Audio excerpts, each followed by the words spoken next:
Selamat Sabat, saudara-saudari sekalian di dalam Tuhan kita, Yesus Kristus. Kita patut bersyukur kepada Tuhan karena kita masih dapat berbakti bersama meski melalui media online ini. Renungan kita pada hari Sabat yang indah ini berjudul Gulungan Kitab.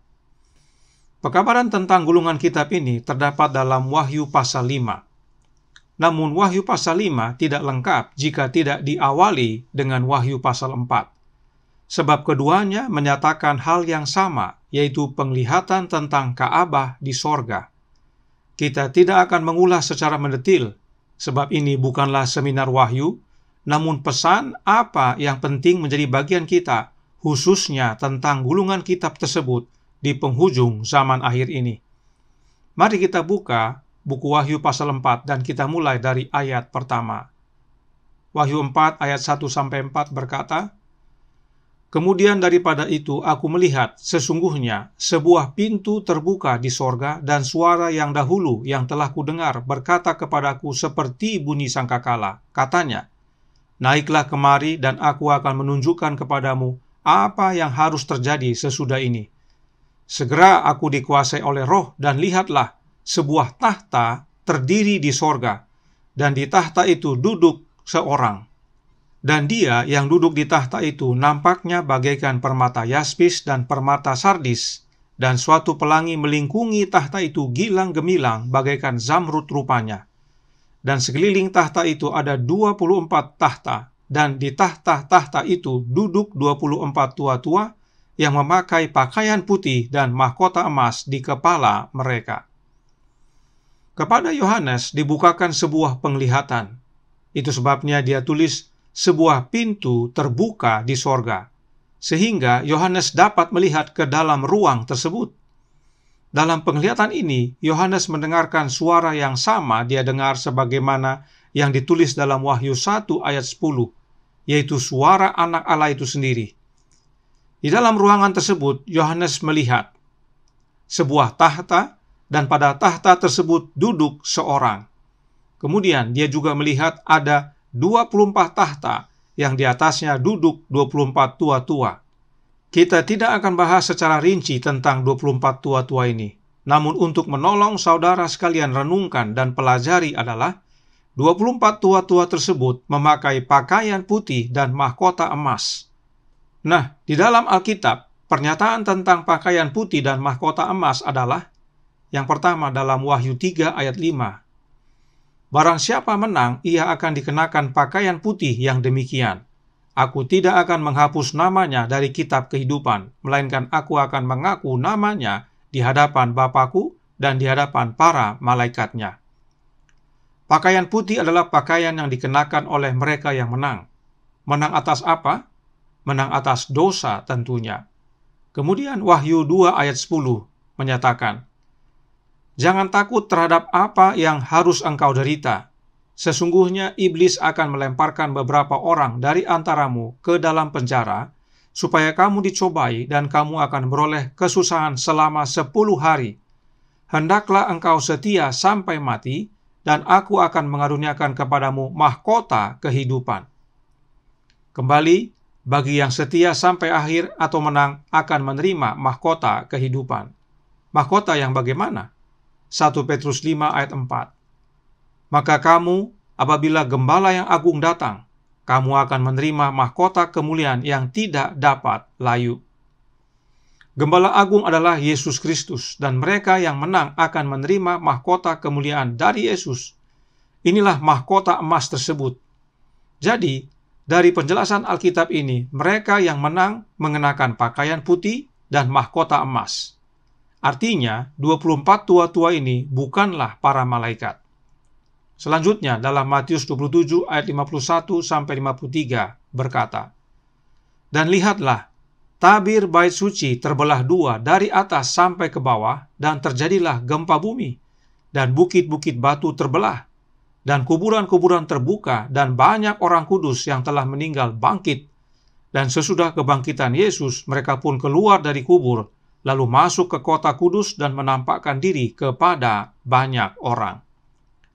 Pada saat Yesus mati di kayu salib, terjadi gempa bumi dan kuburan-kuburan terbuka. serta banyak orang kudus yang telah mati bangkit. Dan perhatikan, meski mereka sudah bangkit, tetapi mereka keluar dari kubur nanti sesudah kebangkitan Yesus. Kenapa? Sebab Yesuslah buah sulung kebangkitan. Nah, apa yang terjadi dengan mereka sesudah itu? Mereka masuk ke kota dan menampakkan diri kepada banyak orang. Dan Efesus 4 ayat 8 menyatakan, itulah sebabnya kata Nas, tatkala ia naik ke tempat tinggi, ia membawa tawanan-tawanan. Ia memberikan pemberian-pemberian kepada manusia. Mereka yang bangkit tersebut awalnya adalah tawanan setan dalam kerajaan mautnya. Tetapi saat Yesus mati di kayu salib, Yesus kalahkan setan dan kerajaan mautnya. Bahkan kunci maut Yesus pegang. Karenanya setelah kebangkitan Yesus, mereka yang turut bangkit, Yesus bawa naik ke sorga sebagai tawanannya. Artinya, mereka inilah para pemenang, sebab mereka mengalami kebangkitan dan menerima kehidupan kekal. Inilah sedikit dari penjelasan Alkitab, dan silakan saudara sekalian pelajari lebih mendalam. Sementara itu, mari kita kembali ke penglihatan Yohanes tentang Ka'bah di sorga. Dalam Wahyu 4 ayat 2 disebutkan ada sebuah tahta dan ada seorang yang duduk. Nah, siapakah dia? Dia adalah Allah Bapa. Nanti kita akan lihat buktinya sebagaimana kita pelajari. Mari kita lanjutkan penglihatan yang Yohanes lihat tersebut. Wahyu 4 ayat 5 berbunyi, dan dari tahta itu keluar kilat dan bunyi guru yang menderu, dan 7 obor menyala-nyala di hadapan tahta itu. Itulah ke-7 roh Allah. Jadi ada sebuah tahta yang di atasnya duduk seorang yang adalah Allah Bapa, dan di hadapan tahta itu ada ke-7 roh Allah. Ke-7 roh Allah ini adalah yang dilampangkan dengan 7 kaki dian di dalam Ka'bah di bumi. Dan 7 kaki dian tersebut terletak di bilik yang pertama. Karenanya, ruang yang Yohanes lihat adalah bilik yang suci. Kita akan lihat penjelasan tentang ke-7 roh Allah tersebut sebagaimana kita lanjutkan pekabaran ini. Selanjutnya, apa yang Yohanes lihat? Kita baca Wahyu 4 ayat 6-8. Dan di hadapan tahta itu ada lautan kaca bagaikan kristal. Di tengah-tengah tahta itu dan di sekelilingnya ada 4 makhluk penuh dengan mata, di sebelah muka dan di sebelah belakang. Adapun makhluk yang pertama sama seperti singa, dan makhluk yang kedua sama seperti anak lembu, dan makhluk yang ketiga mempunyai muka seperti muka manusia, dan makhluk yang keempat sama seperti burung nasar yang sedang terbang. Dan keempat makhluk itu masing-masing bersayap 6, sekelilingnya dan di sebelah dalamnya penuh dengan mata, dan dengan tidak henti-hentinya mereka berseru siang dan malam, Kudus, kudus, kuduslah Tuhan Allah yang Maha Kuasa, yang sudah ada dan yang akan datang. Yohanes melihat ada 4 makhluk, dan keempat makhluk tersebut mempunyai gambarannya masing-masing. Ada yang seperti singa, seperti anak lembu, seperti muka manusia, dan seperti burung nasar yang sedang terbang. Ini merupakan lambang. Contohnya, mari kita baca dalam Kejadian 49 ayat 9. Yehuda adalah seperti anak singa. Setelah menerkam, engkau naik ke suatu tempat yang tinggi, hai anakku. Ia meniarap dan berbaring seperti singa jantan, atau seperti singa betina. Siapakah yang berani membangunkannya? Yehuda bukan singa. Dia manusia tentunya. Namun gambaran karakternya adalah seperti anak singa. Kemudian ada bangsa juga yang digambarkan seperti singa, jika kita baca dalam Bilangan 23 ayat 24. Dan singa sering dihubungkan dengan kekuatan dan kuasa. Kemudian bagaimana dengan anak lembu? Berikut contohnya. Hosea 10 ayat 11. Efraim dahulu seekor anak lembu yang terlatih, yang suka mengirik, dan aku ini menyayangi tengkuknya yang elok. Aku memasang Efraim, Yehuda harus membajak, Yakub harus menyisir tanah baginya sendiri. Apakah Efraim seekor lembu? Sudah tentu bukan. Efraim digambarkan sebagai seekor anak lembu yang terlatih dan suka mengirik. Artinya, suka bekerja. Itu sebabnya lembu atau anak lembu adalah gambaran pekerja, dan saat lembu bekerja, meski terkesan pelan tetapi stabil bertahan. Kemudian, ada yang mukanya seperti muka manusia. Kalau ini sudah jelas. Artinya, mempunyai unsur manusia dan banyak para ahli nubuat yang menghubungkan gambaran ini dengan akal dan pertimbangan. Dan makhluk yang keempat seperti burung nasar yang sedang terbang. Dalam terjemahan bahasa Inggris, bukan burung nasar tapi burung elang atau eagle. Namun dalam bahasa Indonesia, eagle sering diterjemahkan menjadi raja wali. Dan semua burung-burung ini mempunyai ciri khas, yaitu kecepatan terbangnya. Contohnya kita bisa baca dalam buku Habakuk 1 ayat 8. Itu sebabnya gambaran burung elang atau raja wali menyatakan kecepatan. Gambaran serupa tentang makhluk-makhluk ini bisa kita baca dalam buku Yeskiel pasal 1 dan pasal 10. Selanjutnya, keempat makhluk itu mempunyai 6 sayap. Gambaran makhluk yang mempunyai 6 sayap terdapat juga dalam Yesaya pasal 6. Kita baca dalam ayat 2 dan 3. Para serafim berdiri di sebelah atasnya, masing-masing mempunyai 6 sayap. 2 sayap dipakai untuk menutupi muka mereka, 2 sayap dipakai untuk menutupi kaki mereka, dan 2 sayap dipakai untuk melayang-layang. Dan mereka berseru seorang kepada seorang, katanya, "Kudus, kudus, kuduslah Tuhan semesta alam, seluruh bumi penuh kemuliaannya."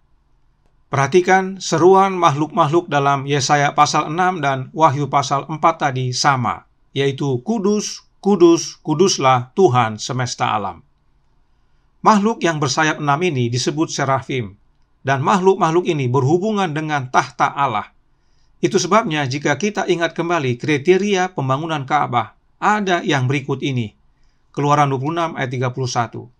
Haruslah kau buat tabir dari kain ungu tua dan kain ungu muda, kain kermizi dan kain lenan halus yang dipintal benangnya. Haruslah dibuat dengan ada kerupnya, buatan ahli tenun. Tirai Ka'bah yang memisahkan antara bilik suci dan bilik maha suci memiliki gambar kerup yang ditenun.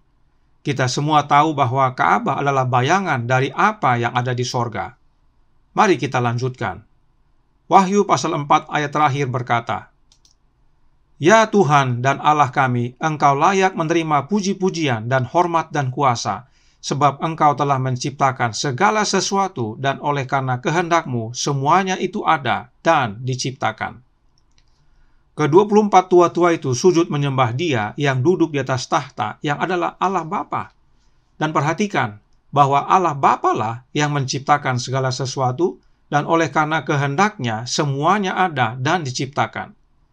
Ingat ayat ini sebagaimana saudara membaca pekabaran malaikat pertama dalam Wahyu 14 ayat 6 dan 7. Allah yang dimaksudkan dalam pekabaran malaikat pertama adalah Allah Bapa. Bagaimana Allah Bapa menciptakan segalanya? Melalui anaknya, Yesus Kristus. Baca Ibrani 1 ayat 2 dan Kolose 1 ayat 15 sampai 17. Kita sudah lihat secara ringkas apa yang Yohanes lihat di bilik yang suci di Ka'bah sorgawi.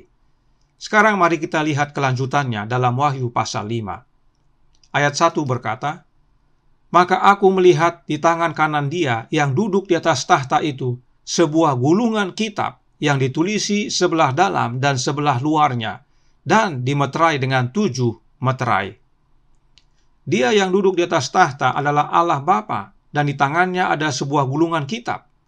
Tentang gulungan kitab ada juga disebutkan dalam buku Yeskiel. Tetapi gulungan kitab tersebut sudah terbuka. Mari kita baca Yeskiel 2 ayat 9 dan 10.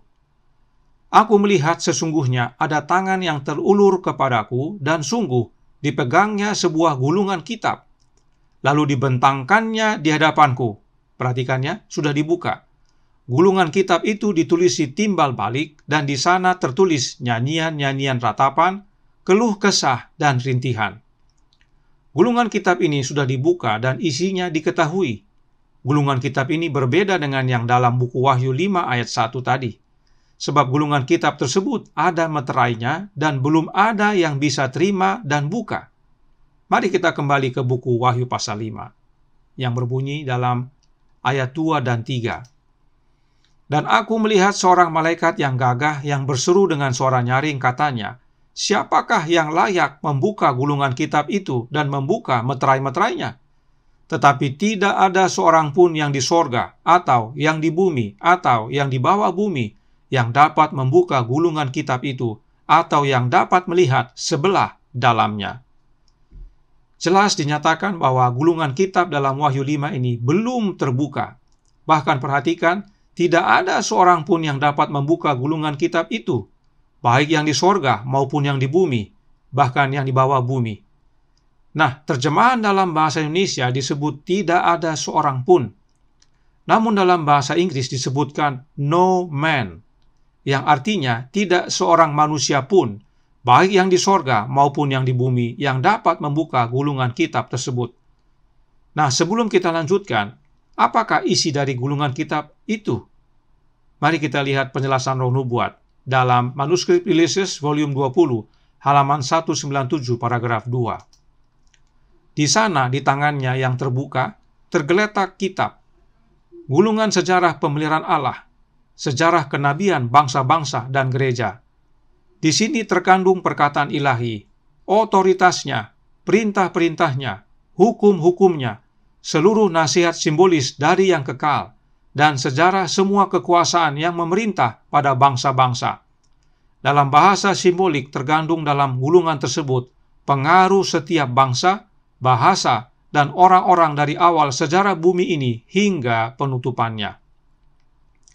Sungguh suatu gulungan kitab yang sangat penting untuk diketahui dan dikabarkan kepada umat-umat Allah. Dan Yohanes katakan gulungan tersebut ditulis pada bagian dalam dan bagian luarnya. Artinya, penuh dengan informasi. Dan gulungan kitab ini ada di tangan Allah Bapa. Karenanya, Allah Bapa lah yang tahu apa isinya. Allah Bapa yang tahu awal sejarah bumi ini sampai pada akhirnya. Uriah Smith menuliskan dalam bukunya yang berjudul Daniel and Revelation halaman 391 paragraf 2 yang berkata, buku yang Yohanes lihat di sini berisi wahyu dari adegan-adegan yang terjadi dalam sejarah gereja sampai akhir zaman. Itu dipegang di tangan kanan Dia yang duduk di atas tahta, dapat menandakan bahwa pengetahuan tentang masa depan terletak pada Allah saja, kecuali sejauh yang Dia anggap pantas untuk mengungkapkannya kepada orang lain. Dan dikatakan, tidak ada seorang manusia pun yang layak untuk membukanya. Tidak heran Yohanes menangis, karena tidak ada yang bisa terima dan buka. Isi gulungan kitab tersebut sangat penting untuk diketahui. Bahkan menurut bahasa aslinya, tidak hanya manusia, tetapi juga makhluk surga sekalipun tidak ada yang dapat atau layak untuk membuka gulungan kitab tersebut. Artinya, tidak hanya manusia, tetapi malaikat sekalipun tidak dapat mengetahui apa yang akan terjadi di masa mendatang. Hanya Allah Bapa yang duduk di atas tahta yang tahu, kecuali Allah Bapa anggap pantas untuk menyatakan kepada orang lain. Dan dalam penglihatan ini, Allah Bapa berkenan menyatakannya, tetapi harus ada yang layak untuk terima, lalu buka dan menyatakannya. Itu sebabnya Yohanes menangis. Wahyu 5 ayat 4 menyatakan, maka menangislah aku dengan amat sedihnya, karena tidak ada seorang pun yang dianggap layak untuk membuka gulungan kitab itu ataupun melihat sebelah dalamnya. Roh Nubuat menyatakan dalam manuskrip Ulysses volume 20 halaman 197 paragraf 3. Nasib setiap bangsa tertuang dalam buku itu. Yohanes tertekan melihat ketidakmampuan manusia manapun atau kecerdasan malaikat untuk membaca kata-kata itu, atau bahkan untuk melihatnya.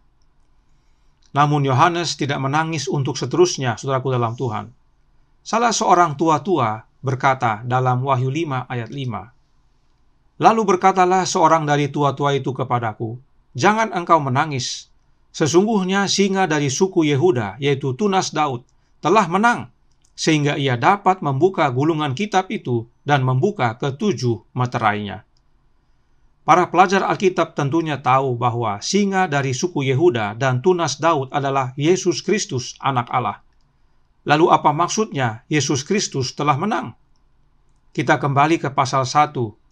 Wahyu 1 ayat 18 berkata, dan yang hidup, aku telah mati, namun lihatlah, aku hidup sampai selama-lamanya, dan aku memegang segala kunci maut dan kerajaan maut.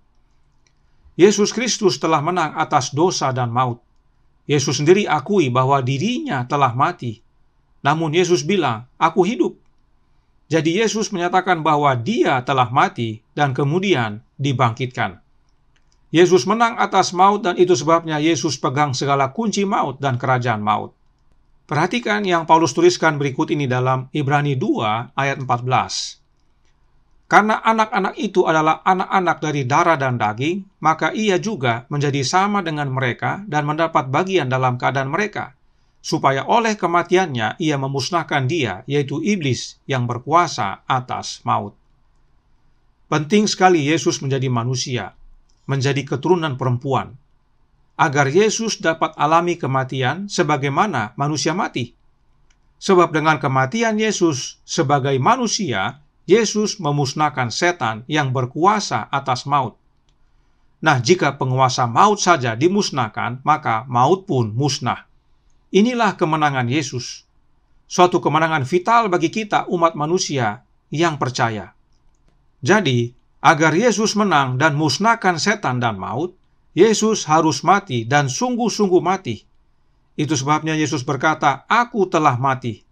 Inilah kegenapan nubuatan Kejadian 3 ayat 15. Nah, perhatikan kedua klip berikut ini yang diajarkan di dalam gereja Advent. All of that Christ took. That's suffering. Then he died. He gave up his life. Then he came back. Did you hear what I said? Now the Bible says over and over the Father raised him. The Father raised him because he came up at the command of the Father. But Jesus raised himself. You didn't hear me? I said Jesus raised himself. If the Father had, you see, Jesus said in Hebrews 1:3, the Bible says, when he had by himself purged our sins, needing, Christ does not need help to save us. To save us from what? Come on, talk to me. Save us from what? Which is what? Death. The final enemy is death. Christ saves us from sin, which leads to death. Sin has death in it.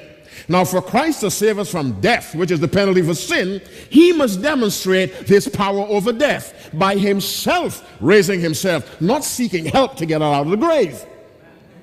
The really simple question that you have to ask somebody that claims to be a non-Trinitarian, somebody who says there's only one God and Jesus is his son and the Holy Spirit's just an effervescent power, you just ask them one question, and this is the question. What is the gospel? That's it. Because in a non-Trinitarian world, in a non-Trinitarian universe, what is the good news? That God sacrificed his son? Let me ask you a question. Is that good news? We just learned yesterday that God said that child sacrifice didn't even come into God's mind. It's so repulsive, so foreign, so alien to him. Friends, the good news of the gospel is not that God gave someone else. It's that God gave himself. Greater love has no man than this, that a man would lay down his life for his friends. In a non-Trinitarian or a Unitarian picture of God, God has sacrificed his son. That's not good news. That's child sacrifice. Apakah saudara perhatikan? Pendeta Randy Skid menyatakan bahwa Yesus membangkitkan dirinya sendiri. Sebab demikianlah katanya, seharusnya seorang juru selamat.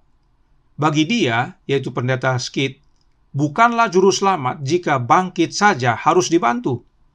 Kemudian, pendeta David Asherik mengatakan bahwa bukan Yesus yang mati, tetapi Bapa. Sebab bagi Bapa mempersembahkan anak adalah kekejian. Nah, saudara sekalian perlu tahu bahwa kedua pendeta tersebut percaya Trinitas dan masing-masing mempunyai pemahamannya sendiri tentang kematian Yesus. Jangan heran saudaraku dalam Tuhan, karena memang Trinitas bikin bingung. Kita yang sudah belajar sudah tahu ayat-ayat mana yang mereka gunakan untuk membuktikan ajaran mereka. Bagi yang rindu belajar, kami tampilkan link pelajarannya di bawah di bagian deskripsi. Nah, tadi pendeta Randy Skid dengan jelas menyatakan bahwa Alkitab menyatakan berulang-ulang, Bapalah yang membangkitkan Yesus. Namun katanya dia, Bapa hanya kasih perintah. Tapi Yesus bangkitkan dirinya sendiri. Apakah benar demikian? Apakah itu yang Alkitab nyatakan? Tentu tidak.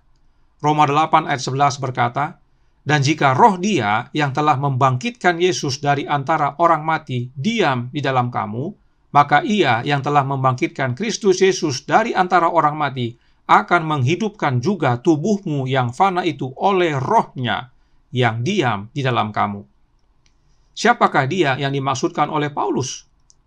Allah Bapa. Roh Bapa lah yang bangkitkan Yesus, sebab Yesus adalah manusia seutuhnya dan Dia mati sesungguhnya. Karenanya Allah Bapa yang bangkitkan Yesus. Mengapa penting sekali kebangkitan Yesus ini? 1 Korintus 15 ayat 16 berkata, "Sebab jika benar orang mati tidak dibangkitkan, maka Kristus juga tidak dibangkitkan." Apa artinya, saudaraku dalam Tuhan? Artinya, kebangkitan Yesus tersebut merupakan kepastian bagi mereka yang sudah mati, yaitu mati dalam Yesus, bahwa mereka juga akan dibangkitkan. Yesus mengalami kematian manusia serta dibangkitkan sebagai manusia adalah sebagai teladan bahwa hal yang sama dapat menjadi bagian kita bila kita percaya. Sebab jika Yesus tidak dibangkitkan, maka sia-sia Injil yang kita kabarkan. Inilah yang Paulus nyatakan. Itu sebabnya penting sekali Yesus dibangkitkan. Karenanya, jika gereja Advent melalui pendetanya mengajarkan bahwa Yesus bangkitkan dirinya sendiri, apakah manfaatnya itu bagi kita? Tidak ada, sebab kita tidak bisa bangkitkan diri kita. Apalagi jika Bapa yang mati katanya bagi kita. Ini sama sekali tidak alkitabiah, sebab Alkitab dengan jelas menyatakan bahwa Dialah, yaitu Allah Bapa, satu-satunya yang tidak takluk kepada maut. 1 Timotius 6 ayat 16. Bisa lihat, saudaraku dalam Tuhan, ajaran-ajaran para pendeta tersebut tidak alkitabiah. Lalu, apakah dengan membangkitkan dirinya sendiri Yesus disebut pemenang? Tentu tidak. Yesus menang karena Yesus mati sesungguhnya, masuk dalam kerajaan maut, dan kemudian Allah Bapa bangkitkan. Nah, yang penting kita tanyakan adalah, mengapa Allah Bapa bangkitkan Yesus? Sebab Yesus sebagai manusia, hidupnya menang atas dosa. Hidup Yesus sempurna, murni, dan tanpa noda. Inilah dasar kemenangan Yesus itu. Kemenangan Yesus bukan nanti setelah Dia dibangkitkan, tetapi melalui kehidupannya yang tanpa cacat di hadapan Bapa. Itulah sebabnya mereka yang menang menerima jubah putih yang merupakan lambang kesempurnaan karakter Kristus, yaitu karakter Kristus sebagai manusia. Karenanya, setelah Yesus bangkit dan setelah 40 hari bersama-sama murid-muridnya, Yesus kembali ke sorga dan dimuliakan Bapanya.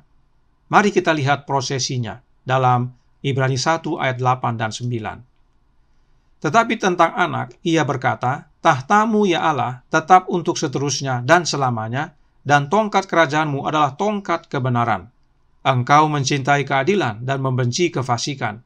Sebab itu, Allah, Allahmu, telah mengurapi engkau dengan minyak sebagai tanda kesukaan, melebihi teman-teman sekutumu." Saudara-saudara kita, kaum Trinitas, sering hanya menggunakan ayat 8 sebagai bukti ajaran Trinitas mereka. Sebab Allah Bapa berkata tentang anaknya, "Tahtamu ya Allah." Apakah Yesus Allah? Oh ya, karena Dia adalah anak Allah. Apakah Yesus manusia? Oh tentu, karena Dia adalah anak manusia. Allah Bapa menyatakan Yesus Allah karena Yesus adalah anaknya Bapa yang ilahi. Bapa dan anak sama-sama ilahi.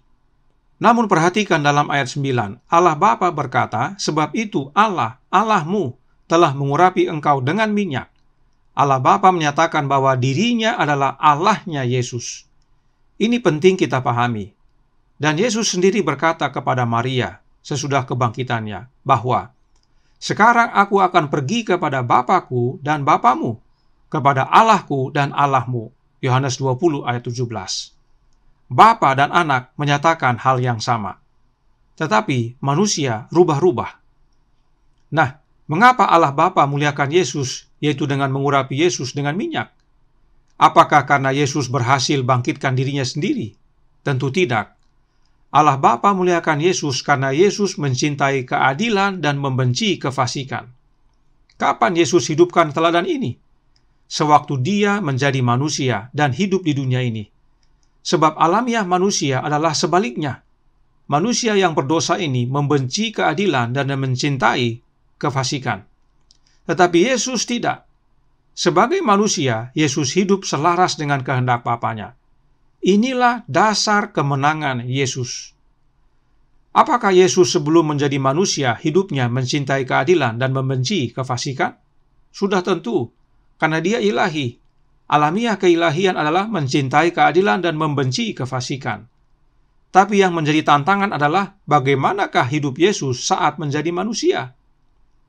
Paulus menambahkan dalam Ibrani 4 ayat 15, sebab imam besar yang kita punya bukanlah imam besar yang tidak dapat turut merasakan kelemahan-kelemahan kita. Sebaliknya, sama dengan kita, ia telah dicobai, hanya tidak berbuat dosa. Yesus sama dengan kita, saudaraku dalam Tuhan. Yesus mengalami yang sama dengan yang kita alami, bahkan lebih. Tapi dia tidak berbuat dosa.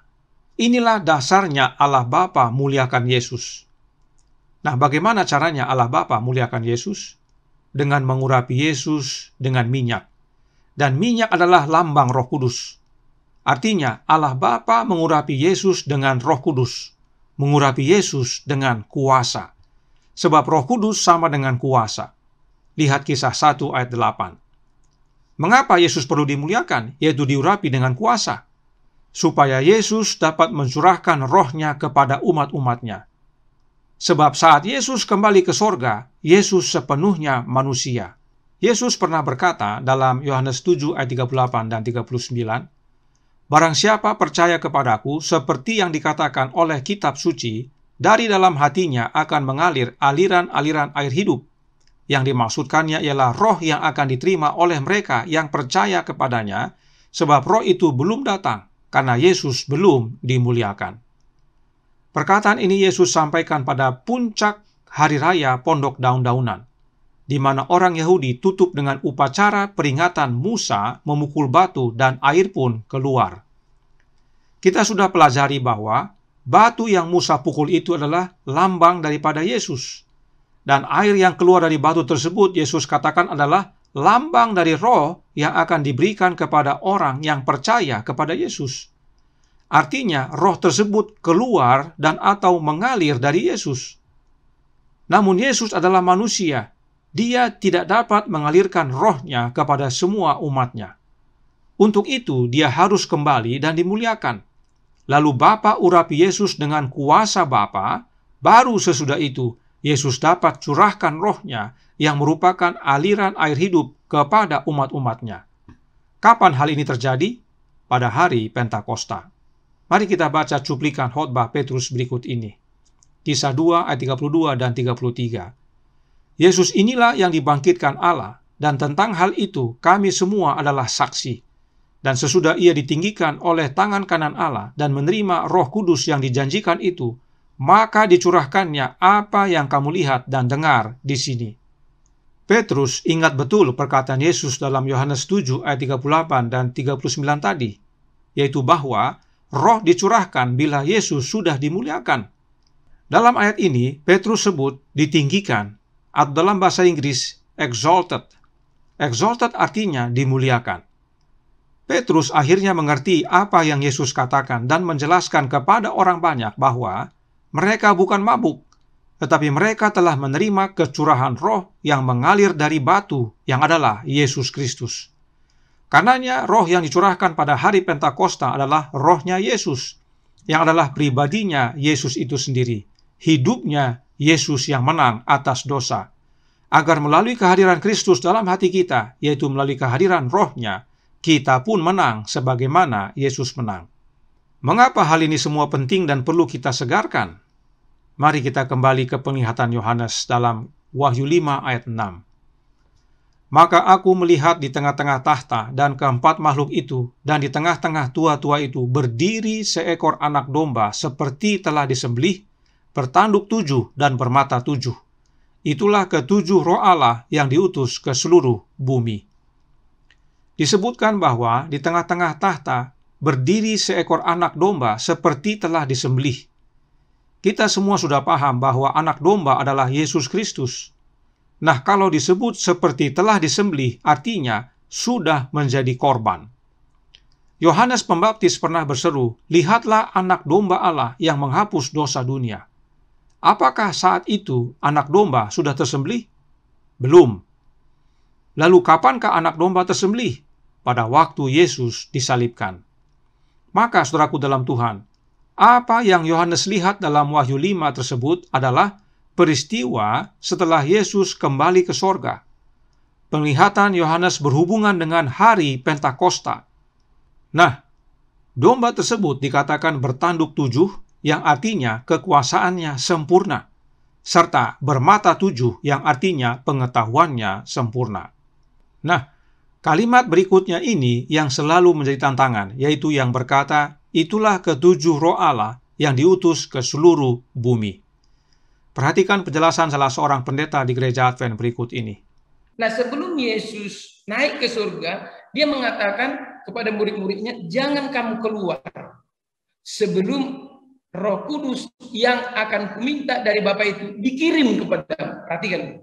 Dan itu makanya di dalam Wahyu pasal 5:6 yang nanti juga kita akan baca, "Maka aku melihat di tengah-tengah tata itu dan keempat makhluk itu, dan di tengah-tengah tua-tua itu berdiri seekor anak domba yang telah disembelih, yang bertanduk 7 dan bermata 7. Perhatikan, mata 7 ini sama dan identik dengan pelita yang 7 di Wahyu pasal 4 dan 5 tadi, ayat 4 dan 5 tadi, ayat 45, pasal 4 ayat 5 tadi.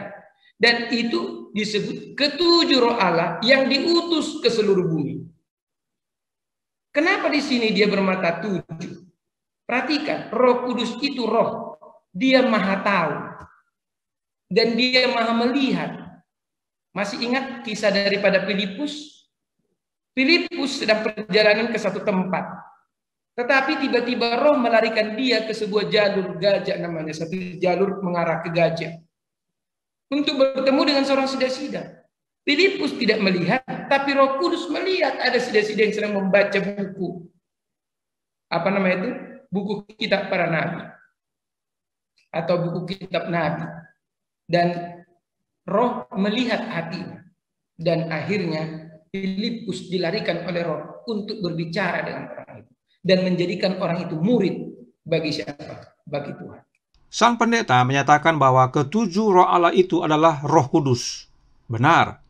Tetapi Roh Kudus yang mana? Dari cara sang pendeta menjelaskan, Roh Kudus yang dimaksud dia adalah Roh Kudusnya Trinitas atau Allah Roh. Apakah benar demikian? Kita terpaksa belajar bahasa sedikit. Perhatikan dalam ayat ini, sesudah kata bermata 7 ada tanda baca titik 2. Apakah makna titik 2? Kita lihat penjelasannya dari ruangguru.com. Penggunaan tanda baca titik 2. Yang pertama, akhir pernyataan lengkap. Tanda titik 2 digunakan pada akhir pernyataan yang lengkap. Tapi hal ini hanya berlaku jika masih dalam rangkaian yang sama. Contoh, kita persiapkan perlengkapan berkemah. Titik 2. Tenda, ransel, jaket, dan pakaian tidur. Lain halnya jika rangkaian tadi merupakan pelengkap yang mengakhiri pernyataan. Tanda titik 2 tidak digunakan. Contoh, kita memerlukan tenda, ransel, jaket, dan pakaian tidur. Yang kedua, sesudah kata atau ungkapan. Tanda titik 2 ini bisa digunakan sesudah kata ungkapan juga. Contoh, ketua, titik 2, Dwi Hatmojo Kresnoadi. Wakil ketua, titik 2, Hani Amariah. Artinya, nama-nama tersebut berhubungan dengan jabatan yang disebutkan sebelumnya. Dan yang ketiga, dalam teks drama setelah kata yang menunjukkan pelaku. Tanda titik 2 dipakai dalam teks drama setelah kata yang menunjukkan pelaku dalam percakapan. Contoh, Ratu, titik 2, sambil memandang ke bawah. Sudahlah, mungkin memanglah ini takdirku. Nah, dari penjelasan ini, tanda baca titik 2 sesudah sebuah kalimat bukanlah akhir dari kalimat tersebut. kalimat sesudah tanda baca titik 2 masih merupakan rangkaian yang sama dari kalimat yang sebelumnya, entah sebagai pelengkap atau sebagai ungkapan. Mari kita kembali ke Wahyu pasal 5 ayat 6. Berdasarkan penjelasan makna tanda baca titik 2, maka artinya ketujuh roh Allah itu adalah ungkapan untuk anak domba seperti yang telah disembelih, yang bertanduk 7 dan bermata 7. Sebab kalimat tersebut adalah rangkaian yang sama dari kalimat sebelumnya. Ketujuh roh Allah itu adalah ungkapan untuk Yesus Kristus yang diutus ke seluruh bumi. Sebab memang Yesuslah batu yang dipukul itu, dan dari Yesus mengalir aliran air hidup yang adalah roh yang akan diberikan setelah Yesus dimuliakan. Dan memang pada hari Pentakosta, Yesus dimuliakan dan menerima pengurapan roh Allah yang adalah kuasa agar melalui Yesus kuasa tersebut menjadi bagian umat-umatnya. Perhatikan Wahyu 5 ayat 6 dalam versi King James malah menggunakan koma yang artinya tetap sama, bahwa ketujuh roh Allah itu adalah Yesus Kristus.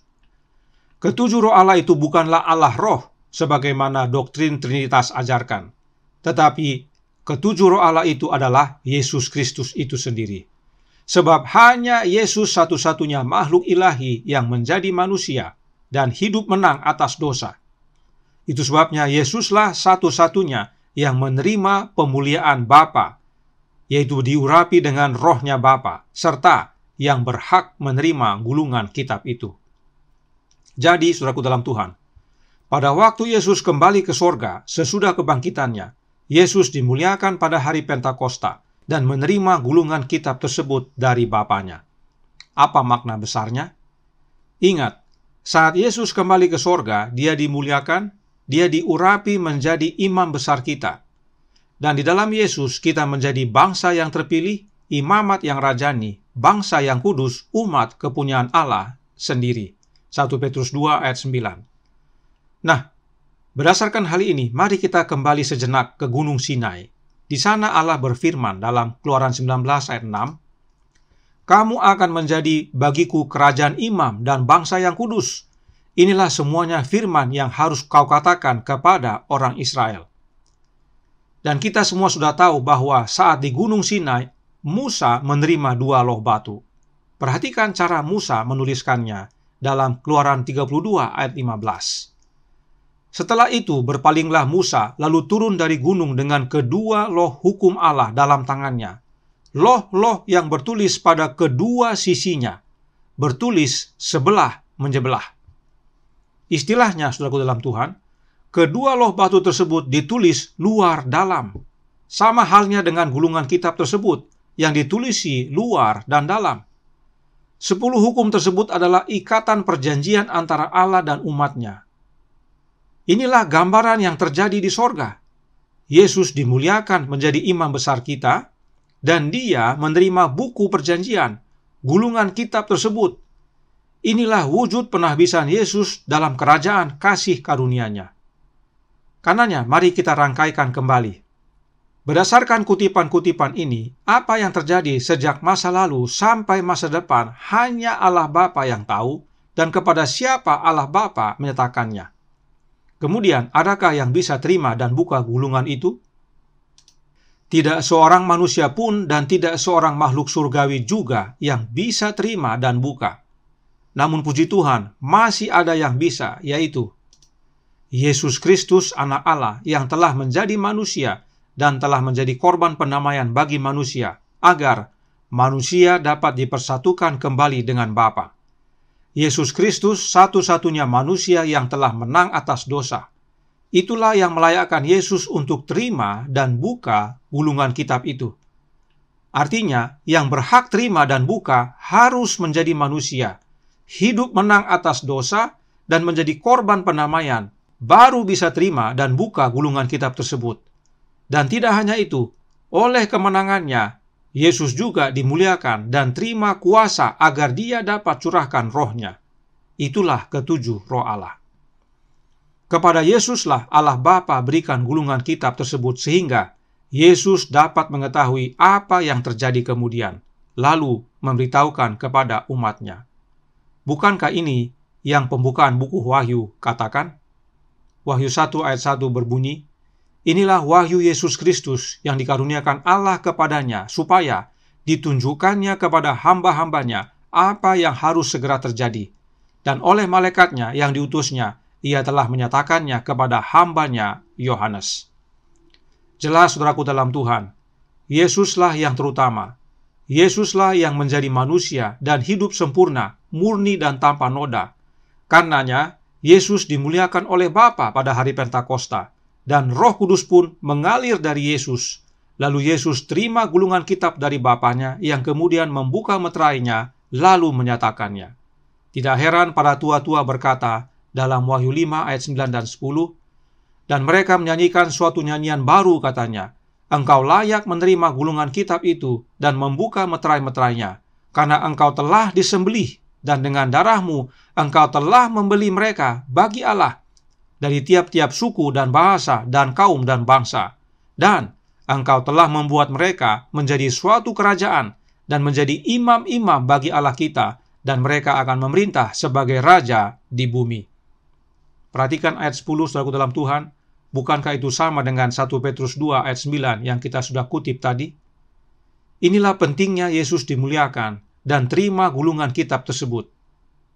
Nah, kemudian apa yang terjadi? Wahyu 5 ayat 11-14 menutup. "Maka aku melihat dan mendengar suara banyak malaikat sekeliling tahta, makhluk-makhluk dan tua-tua itu. Jumlah mereka berlaksa-laksa dan beribu-ribu laksa. Katanya dengan suara nyaring, Anak domba yang disembelih itu layak untuk menerima kuasa dan kekayaan dan hikmat dan kekuatan dan hormat dan kemuliaan dan puji-pujian. Dan aku mendengar semua makhluk yang di sorga dan yang di bumi dan yang di bawah bumi dan yang di laut dan semua yang ada di dalamnya berkata, bagi Dia yang duduk di atas tahta dan bagi Anak domba adalah puji-pujian dan hormat dan kemuliaan dan kuasa sampai selama-lamanya. Dan keempat makhluk itu berkata, Amin. Dan tua-tua itu jatuh tersungkur dan menyembah. Saudaraku dalam Tuhan, Yesuslah yang layak menerima kuasa, yang adalah Roh Allah. Yesuslah yang layak menerima kekayaan, hikmat, kekuatan, hormat, kemuliaan, dan puji-pujian. Dan memang segala sesuatu Allah Bapa telah serahkan kepada anaknya, Yesus Kristus. Tidak heran, hanya dua oknum ilahi yang seluruh makhluk sorga sembah dan puji, yaitu Dia yang duduk di atas tahta, yang adalah Allah Bapa, serta Anak domba yang adalah Yesus Kristus. Tidak ada yang lain. Dan mereka tutup dengan amin. Karenanya, saudaraku dalam Tuhan, pekabaran Wahyu 4 dan 5 ini, khususnya tentang gulungan kitab tersebut, adalah panggilan untuk kita menyembah Bapa dan Anaknya. Dan tidak hanya itu, panggilan untuk kita juga untuk berserah kepada Bapa dan Anaknya. Sebab hanya Bapa dan Anaknya yang tahu isi dari gulungan kitab itu. Tidak ada yang lain. Dan Allah Bapa serta Anaknya tinggal dalam hidup kita melalui kehadiran Roh-Nya. Roh Bapa di dalam Anak dan Roh Anak Allah di dalam kita. Karenanya, jangan takut. Sebab Allah Bapa yang mengetahui segalanya menyertai kita di dalam Anaknya yang berhak menerima semuanya. Itu sebabnya, saudaraku dalam Tuhan, tetaplah setia kepada Allah Bapa dan Anaknya, sebab waktunya semakin singkat. Tak lama lagi kita akan tiba di sana. Tuhan memberkati. Saya bawa dalam nama Yesus. Amin. Mari kita berdoa. Bapa kami yang di sorga, Allah pencipta langit dan bumi, laut dan segala isinya, Allah yang maha besar, maha kuasa, sumber segalanya, yang kami sembah selalu melalui Anak-Mu yang tunggal, Yesus Kristus. Terima kasih atas nasihat indah dari Wahyu 4 dan 5 ini, khususnya tentang gulungan kitab. Hanya kepada Bapa dan Anak kami patut menyembah, sebab merekalah yang mengetahui dari awal hingga akhirnya. Bahkan melalui Anaknya, Allah Bapa menyertai kami. Itu sebabnya dicurahkan Roh Anak Allah dalam hati kami. Karenanya, tolong kami ya Bapa, curahkan Roh Anak-Mu dalam hati ini, beserta kami sepanjang hari Sabat ini, kehendak-Mu yang jadi, ampun kami akan dosa dan salah, karena kami berdoa hanya dalam nama Anak Allah yang tunggal, Yesus Kristus, yang adalah Tuhan dan Juru Selamat kami. Amin.